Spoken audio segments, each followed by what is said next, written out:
ঈদ মোবারক। আসসালামু আলাইকুম। সবাই কেমন আছেন? আলহামদুলিল্লাহ আমরাও ভালো আছি। ঈদের তৃতীয় দিন ঘোরাঘুরির একটু ছোট্ট ভিডিও নিয়ে চলে এসেছি আপনাদের সামনে। আমি তামান্না। তো কথা না বাড়িয়ে চলুন আজকের ভিডিও শুরু করা যাক। বাসা থেকে বের হওয়ার সাথে সাথেই ফাইয়াজের বায়না শুরু হয়ে গিয়েছে। সে অটোতে করে ঘুরতে যাবে, একদমই রিকশায় উঠবে না। তো শেষমেশ যখন একটা রিকশায় বান্ধবীকে নিয়ে উঠলাম তখন আবার সে অনেক বেশি খুশি, খুব মজা করছিল।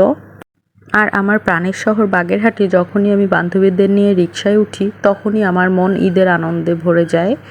ঘুরতে বের হলেই প্রথমেই মনে হয় নদীর পাড়ের রাস্তা। তো নদী পাড়ের রাস্তা আসলে অনেক বেশি ভালো লাগে, কারণ নদীর একটা ফ্রেশ হাওয়া পাওয়া যায় এবং আমরা অনেক বেশি পছন্দ করি সবাই। এই রিকশাওয়ালা মামাটাও ছিল অনেক বেশি ভালো। আমরা ঘুরতে বের হয়েছি, এই জন্য সে আস্তে আস্তে রিকশা চালাচ্ছিল।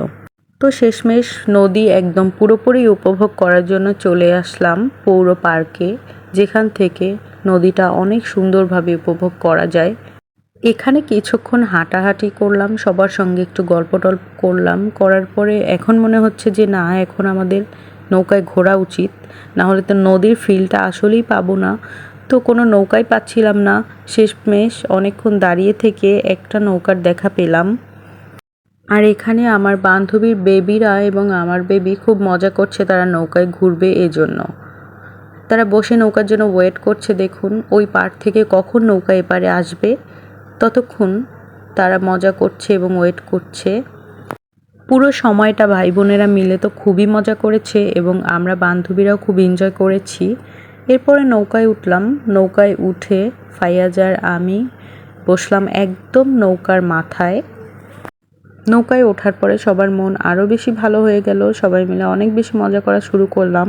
ফাইয়াজ তো এখানে নৌকায় বসে খুব বেশি পানি ধরার ট্রাই করতেছিল। তো আমি ভাবলাম যে আমি একটু পানি উঠিয়ে ওর হাতে দিব।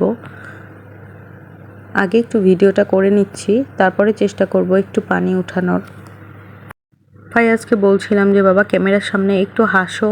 তো ও মনে হচ্ছে যে ক্যামেরার সামনে আসতেই চাচ্ছে না, ও এমনি বেশি মজা করছে, ক্যামেরা দেখলে আরও বেশি রাগ হয়ে যাচ্ছে সে। নৌকায় বসে নদীর পানিতে হাত দিতে গিয়ে আমি প্রায় পড়েই যাচ্ছিলাম। তাই আর চেষ্টা না করে চুপচাপ বসে রইলাম, কারণ রিস্ক নিয়ে লাভ নাই। বিকাল গড়িয়ে সন্ধ্যা নেমে আসলো এবং সূর্য অস্ত যাচ্ছে।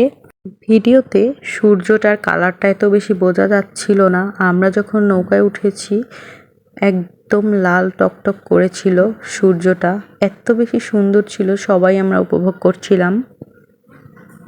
এরকম মনোরম পরিবেশে ঘুরতে গিয়ে কার না মন ভালো হয়ে যায় বলুন তো।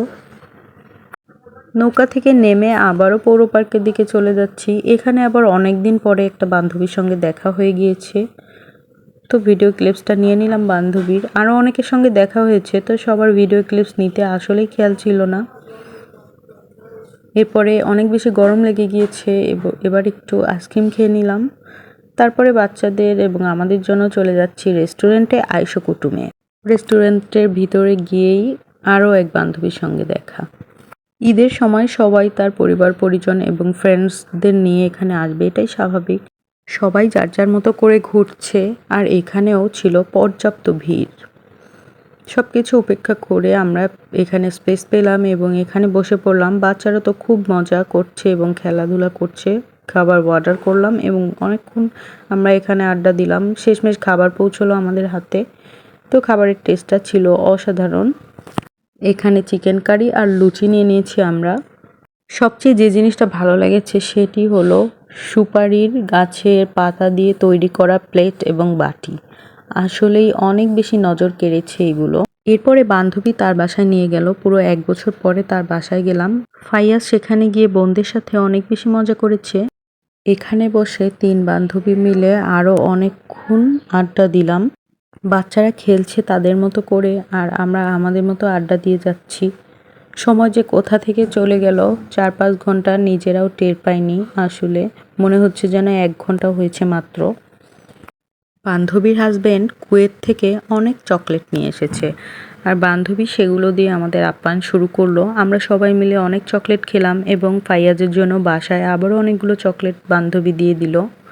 সাথে দিয়ে দিল সাবান, শ্যাম্পু এবং বডি স্প্রে।